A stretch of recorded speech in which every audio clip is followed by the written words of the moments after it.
السلام عليكم ورحمة الله وبركاته. موعد مباراة المنتخب المغربي ضد منتخب غينيا في أولى جولات كأس إفريقيا تحت 23 سنة، والقناة الناقلة للمباراة.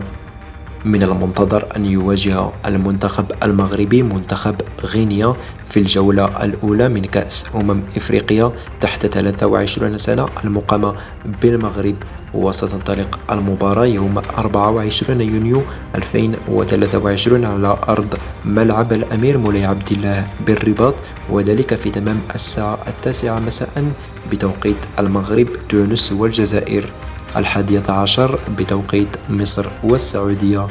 أما بالنسبة للقنوات الناقلة فقد أعلنت قنوات بي إن سبورتس القطرية أنها ستبث مراحل ومسابقات كأس إفريقيا للشباب تحت 23 سنة.